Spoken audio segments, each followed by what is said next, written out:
আর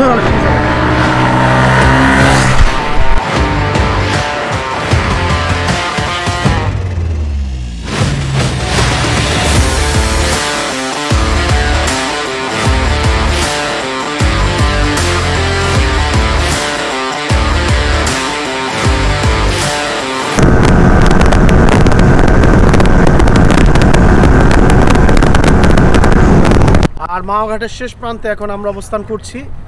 তো কাঁটাতারেরকে অবহেলা করার কিছু নাই, কারণ হয়তো এই জায়গাটা আরো সুন্দর করবে, পরিপাটি করবে, যা আমার দর্শনার্থীদের জন্য আরো ভালো লাগবে ভবিষ্যতে।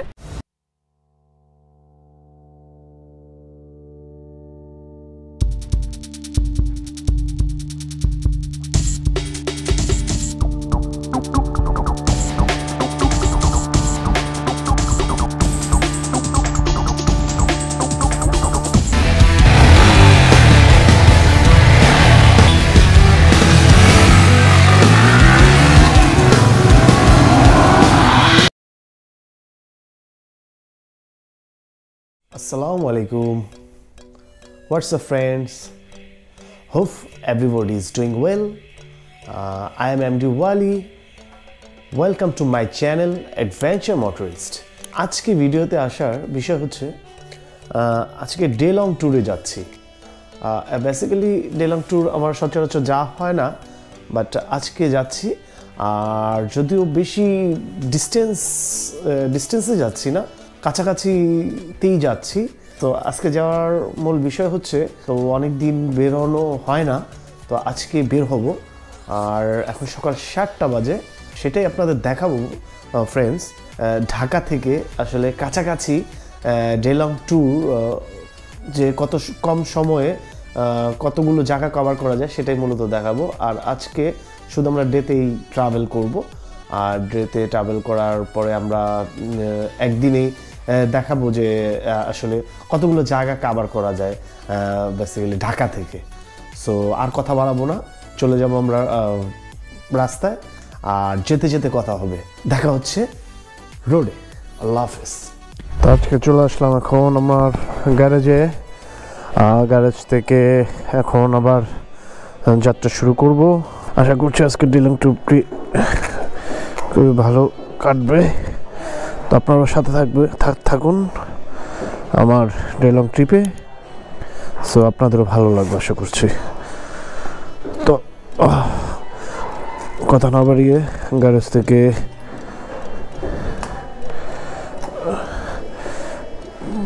বাইক স্টার্ট দিয়ে দিচ্ছি। তো সামনে মারুফ ভাই ওয়েট করছে আমার জন্য। মারুফ ভাইকে নিয়েই আমার বেরোনোর কথা। সো এখন গাড়ির অনেক প্রেশার আছে, সবাই অফিসমুখী আসলে ছুটছে। ওকে, হয়তো বা সামনে কিছুক্ষণের মধ্যেই মারুফ ভাইকে আমি দেখবো। ও ইয়াস, মারুফ ভাইকে পেয়ে গেলাম। এখন রওনা দিয়েছি। প্রচণ্ড চাপ আছে এখন গাড়ির। বেসিক্যালি গাড়ির চাপ থাকার মূল কারণই হচ্ছে অফিসমুখী সবাই এখন যাচ্ছে। সো বেসিক্যালি সেই কারণেই জ্যাম, অন্য কোনো কারণ নয়। এখন মেয়র হানিফ ফ্লাইওভারে আমরা উঠছি আমি। তো ডানে যাবো না বামে যাবো সেটাই চিন্তা করতেছি। ডানে চিটাগাং রোড যাবো না বামে যাবো? না, বামেই যাই। বামের রোডটা অনেকদিন এক্সপ্লোর করা হয় না, সেটাই যাই।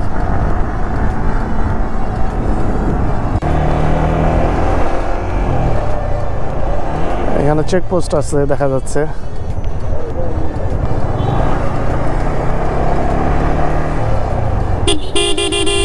আজকে অনেক ফগি দেখা যাচ্ছে, তো ফগি অনেক মেবি ফুটওভার ব্রিজ এখানে অনেক ফগি। সো ক্লিয়ারেন্স কতটুকু পাবো হচ্ছে জানি না।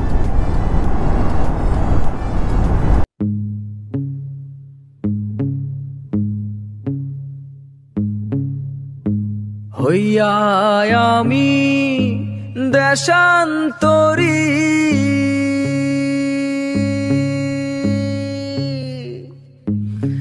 দেশ বিদেশে ভিড়াই তোরি রে।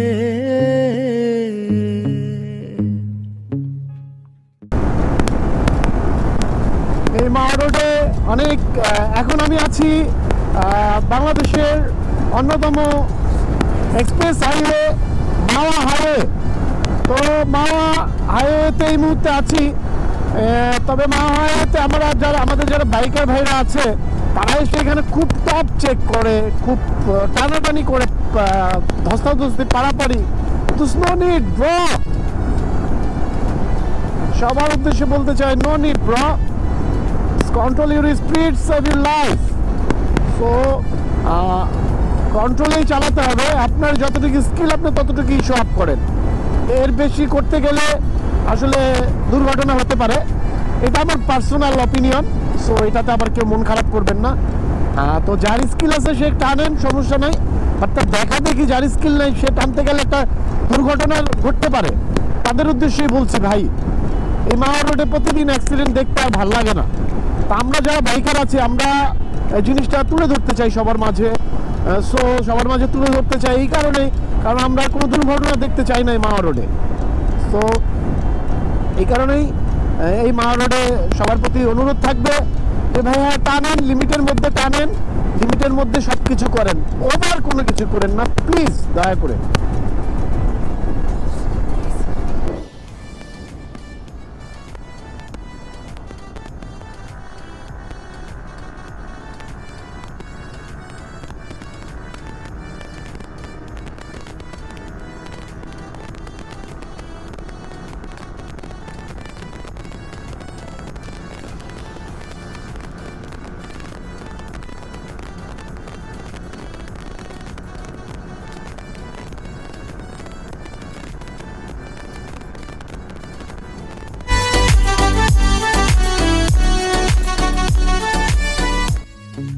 নঙ্গ ফেলি ঘাটে ঘাটে, নঙর ফেলি ঘাটে ঘাটে, বন্দরে বন্দরে আমার মনের নঙর পইরা রইছে হায়। তো ফ্রেন্ডস, এখন আছি আমরা মাওয়া এক্সপ্রেস হাইওয়েতে। তো চমৎকার একটি সকাল নিঃসন্দেহে। সো মাওয়া এক্সপ্রেস হাইওয়েতে আসলে এই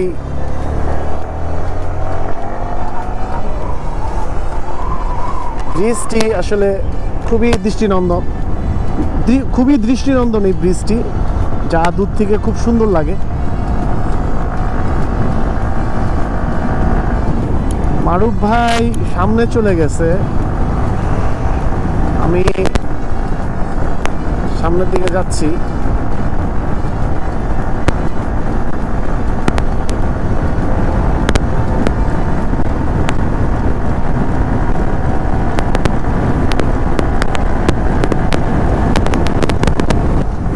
সো আমরা মাওয়ার ঘাটের দিকে যাচ্ছি।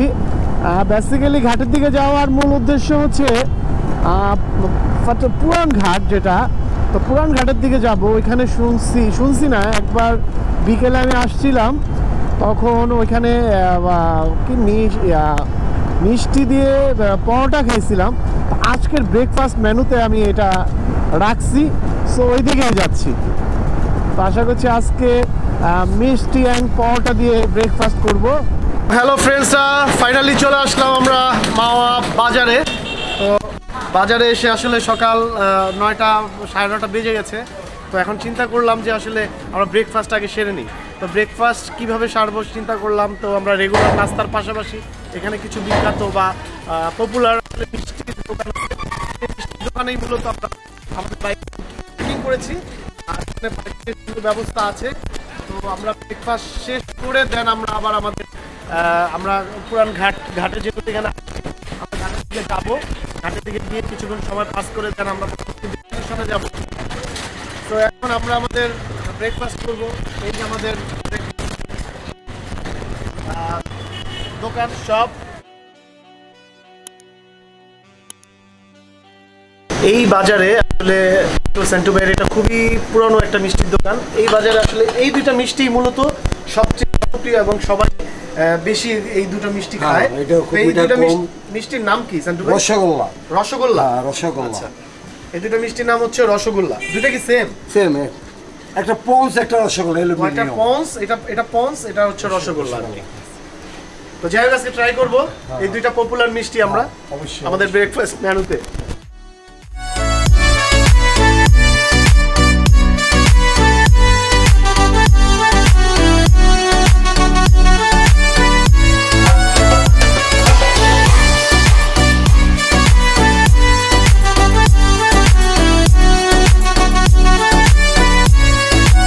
তো ফ্রেন্ডস, আমরা চলে আসলাম ফাইনালি মাওয়া-ঘাটে।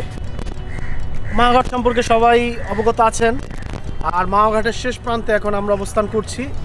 আর শেষ প্রান্তটা হচ্ছে পুরান ঘাট, যেটা মাওয়ার পুরান ঘাট, সেই ঘাটটা দিয়েই মূলত আমরা আসছি এখানে, যেটা ঘাটের শেষ প্রান্ত।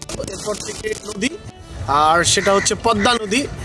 তো পদ্মা নদীর কথা নতুন করে বলার কিছু নেই। এই পদ্মা নদীর পাড়ে আমরা অবস্থান করছি এবং স্বপ্ন দেখছি যে কবে ওই পদ্মা সেতুর মোটর বাইক এক্সপ্লোর করব। তো এই স্বপ্ন এখান থেকে বসে বসে ভাবছি, দেখাচ্ছি আর ভাবছি মূলত। তো এই ভাবনাটা আসলে হোপফুলি অনেক দ্রুতই সমাধান হবে। তো পদ্মা সেতুর কাজ প্রায় 80% শেষ। তো 80% শেষ হওয়ার ফলে আমরা ওয়েট করছি আরও 20%-এর জন্য। 20% কারণ ওই পিচের কাজ চলতেছে, দেখতে পাচ্ছি এখান থেকে যে পদ্মা সেতুর আসলে যে পিচের কাজগুলো চলতেছে। তো এটা সমাধান, এটা কনস্ট্রাকশনটা কমপ্লিট হয়ে গেলেই হয়তো বা উদ্বোধন হবে 2025 সালে, আশা রাখি আর কি, বাংলাদেশ গভর্নমেন্টের কথা অনুযায়ী বলতেছি। সো এই আসলে এখান থেকে স্বপ্ন দেখা আর কি। আর বেসিক্যালি এখানে আমরা আসছি, এখন এই আসার ফলে অনেকদিন পর আসলাম, বাট এবার আসার ফলে এই জায়গাটা একটু পরিবর্তন লক্ষ্য করছি। তো পরিবর্তন বলতে এরকম বন্ধুরা, তো এইখানে দেখা যাচ্ছে একটা কাটা তারের, কেউ দেখলে হবে যে এটা কি ইন্ডিয়ার বর্ডার, অন্য কিছু। এটা ইন্ডিয়ার কোনো বর্ডারও না, আমাদের দেশের কোনো বর্ডার না। সেটা হচ্ছে পদ্মা সেতুর যে বাউন্ডারি লাইন, তারা একটা এখানে সীমানা রেখা দিয়েছে, যেটা বাইরের মানুষ যাতে এখানে প্রবেশ করতে না পারে। রেঞ্জ, সেই রেঞ্জ হচ্ছে তো এর আগে আমরা বাইক নিয়ে ওই পর্যন্ত চলে গিয়েছিলাম, সেতু আর আপনার ইয়ে পর্যন্ত, একবার পিলারের ওই পর্যন্ত। বাট এবার আমরা এখানেই থামতে হলো, কারণ কাঁটাতার। তো কাঁটাতারকে অবহেলা করার কিছু নাই, কারণ হয়তো এই জায়গাটা আরও সুন্দর করবে, পরিপাটি করবে, যা আমার দর্শনার্থীদের জন্য আরও ভালো লাগবে ভবিষ্যতে। আর এইখানে ড্রেজার দিয়ে আসলে এই জিনিসটা ঘুরতেছে, বালু দিয়ে। এখানে নানা রকম ড্রেজার আছে, ড্রেজার দিয়ে প্রচুর কাজ চলতেছে, প্রতিদিন অনেক বালি ভরাট করছে। তো বালি ভরাট করার ফলে জায়গাগুলো হয়তো বা সুন্দর কিছু পরিকল্পনা আছে বিদায় করতেছে। তো আমরা হয়তো বা ভবিষ্যতে এখানে আর অনেক সুন্দর কিছু দেখব। তো বসে আছি ফেরি না, ফেরি না, এটা আসলে এটা কি, এটা আসলে ফেরির মতোই কিছুটা, কিন্তু এখানে তারা কাজ করতেছে ইয়ে দিয়ে, পদ্মা সেতুর যেই ইয়ে আছে। আর এখানে কিছু মাছ ধরা ট্রলার ছিল, তারা চলে গেল। আর ওই দূর দূরান্তে যেখানে আসলে কিছুই দেখা যাচ্ছে না, সেই জায়গাগুলো একটু উপভোগ করছিলাম। আসলে ওই জায়গাগুলো কিসের সেটাই বোঝার চেষ্টা করছিলাম। বেসিক্যালি নদীতে আসলে আসলে একটা নীরবতা কাজ করে, আর নীরবতাটা আসলে খুবই চমৎকার। মনে হয় যে মনটা খুব ঠান্ডা হয়ে যায়, বা অনেক কিছু চিন্তা চলে আসে। তো সেটাই উপভোগ করতেছিলাম এই নদীর দিকে তাকিয়ে। এখানে বড় বড় অনেক ড্রেজার দিয়ে কাজ করা হচ্ছে, প্রচুর ড্রেজার। আর এই যে ট্রলারগুলো, এখানে চাইলে আমরা ঘুরতে পারি ট্রলার দিয়ে, আসলে সেই সময়টা এখন আমাদের নাই বিধায় আমরা ট্রলারে যাচ্ছি না। আমরা এখান থেকেই আমাদের আজকের মাওয়া শেষ করছি। তো আমরা আমাদের নেক্সট ইয়াতে যাব। আর যেটা বলে নিই, সকালে অনেক সকালে আসলে রওনা দেওয়ার কথা ছিল, ভেবেছিলাম এখানে এসে ব্রেকফাস্ট করবো, এখানেও এসে ব্রেকফাস্টও করেছি, বাট একটু লেট হয়ে গেছে। তো আজকে এখানে শেষ করছি। আর যারা ভিডিওটা আমাদের পুরো দেখবেন, আমাদের আজকের ডে লং ট্যুরটা, তো আশা করবো আজকের ডে লং ট্যুরটা আপনাদের সবার জন্য খুব ভালো লাগবে।